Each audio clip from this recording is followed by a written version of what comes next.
सबसे पहले बात करते हैं पीरियोडिक मोशन के बारे में। तो पीरियोडिक मोशन होता क्या है? मोशन जो अपने आप को एक सर्टेन पीरियड ऑफ टाइम के बाद रिपीट करता हो, राइट? इसको कहते हैं पीरियोडिक मोशन। ओके। अब पीरियोडिक मोशन में हमारे पास एग्जांपल क्या हो गया? तो पहला तो हमारे हो गया रोटेशन ऑफ अर्थ, जैसे कि एक अर्थ का रोटेशन अराउंड द सन, ये एक पीरियोडिक मोशन है क्योंकि एक सर्टेन टाइम इंटरवल के बाद ये खुद को रिपीट करता है, राइट?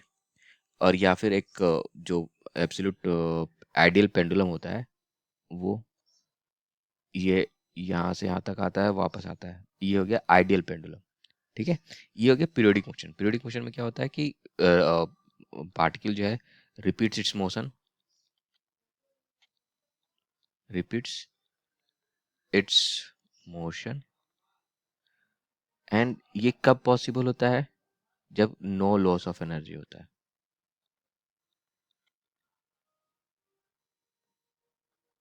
ठीक है, ये हो गया पीरियोडिक मोशन। अब जिस टाइम में ये एक को रिपीट करता है उसको कहते हैं टाइम पीरियड, राइट?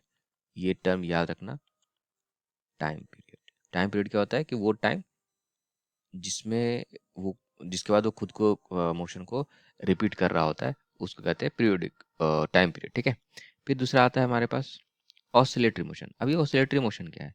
तो जो टू एंड फ्रो मोशन होता है, ऑसिलेटरी मोशन, और जो टू एंड फ्रो मोशन होता है उसको कहते हैं ऑसिलेटरी मोशन। ठीक है, टू एंड फ्रो मोशन को हम कहते हैं ऑसिलेटरी मोशन। अब इसमें खासियत क्या होती है कि सारे के सारे जो टू एंड फ्रो मोशन होते हैं वो सभी पीरियोडिक मोशन हो नहीं सकते या नहीं होते बेसिकली।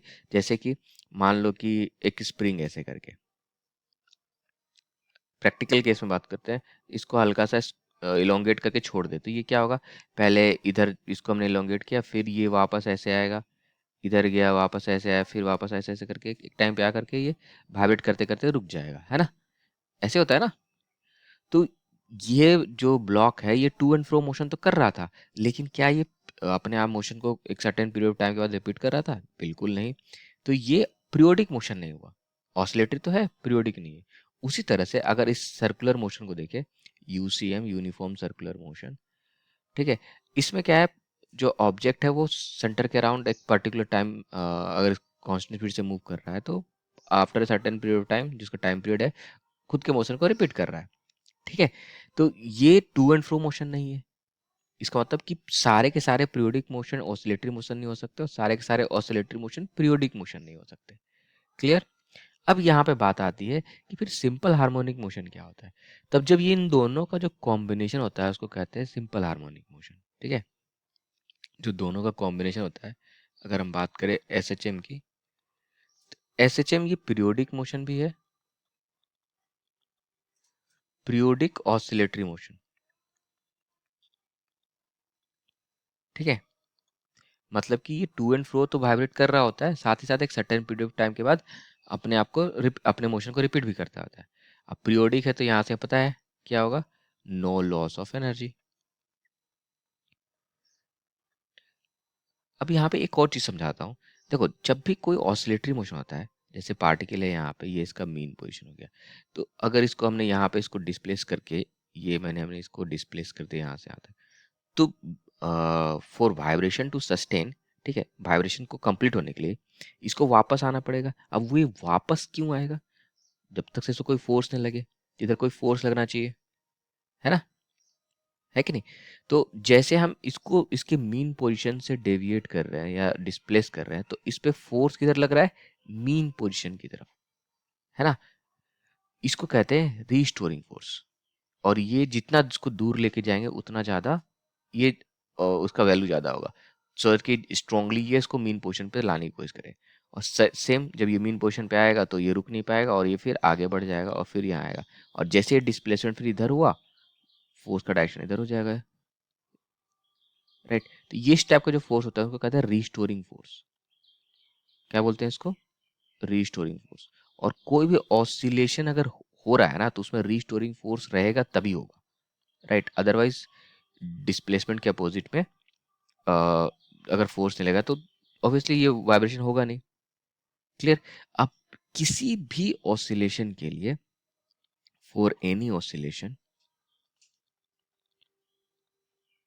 एक फोर्स का इक्वेशन होता है, ठीक है। उस जो रिस्टोरिंग फोर्स होता है उसका इक्वेशन होता है -kx⁻n।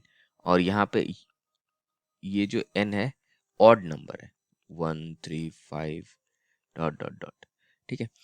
ये माइनस साइन क्या है, देखो जिधर से डिस्प्लेसमेंट हुआ, फोर्स, रिस्टोरिंग फोर्स उसके अपोजिट डायरेक्शन में लगना चाहिए, तभी तो वो अ, उसको वापस अपने मीन पोजीशन पे लाने की कोशिश करेगा, राइट। फॉर एग्जांपल आपने देखा होगा इसे, ये एक सब सपोज को एक पॉट है, उसके अंदर एक बॉल रखा हुआ है, तो ये एकदम सेमी सर्कुलर है, राइट, सेमी स्फेरिकल कह सकते हैं, होलो स्फेरिकल। इसको जैसे ही यहाँ पे लाते हैं तो ये वापस अपने मीन पोजीशन पे जाने की कोशिश करेगा, जो यहाँ पे है इसका, राइट। और साथ ही साथ इसको फिर इधर पुश करते हैं तो भी वापस मेन पोजीशन में लाने की कोशिश करते हैं, मतलब कि जैसे इसको डिस्प्लेस करते हैं, इसके पे जो फोर्स लगना शुरू होता है वो इसको वापस इसके मीन पोजीशन पे लाने की कोशिश करता है, तभी ये ऑसिलेशन पॉसिबल हो पाता है, राइट। ओके। और एसएचएम के लिए, फॉर एसएचएम, जो हमारा फोर्स इक्वेशन होता है वहाँ पे एन का वैल्यू होता है 1, तो हमारा जो फोर्स इक्वेशन बनेगा वो क्या होगा, -kx। और यहाँ पे जो k है वो प्रोपोर्शनलिटी कांस्टेंट है, ठीक है। k k is proportionality constant. कोई प्रॉब्लम नहीं। यहाँ पे मैं ये जो मैं बता रहा था, तो मैं एक और चीज़ समझा देता हूँ कि देखो, जो ऑसिलेशन है या एसएचएम है वो कब पॉसिबल है, जब हमारा बॉडी पहले से इक्विलिब्रियम में हो, तो ओनली पॉसिबल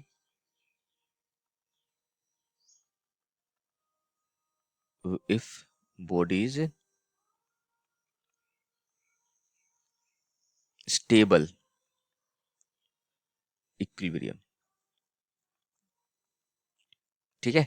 स्टेबल इक्विलिब्रियम में होगा तभी बॉडी जो है अ, हमारा एसएचएम में एग्जीक्यूट कर सकता है, अदरवाइज बॉडी अगर अनस्टेबल इक्विलिब्रियम में है तो बॉडी एसएचएम एग्जीक्यूट नहीं कर सकता। स्टेबल इक्विलिब्रियम तभी तो रिस्टोरिंग फोर्स आएगा, और रिस्टोरिंग फोर्स आएगा तभी वाइब्रेशन सस्टेन हो पाएगा। ओके।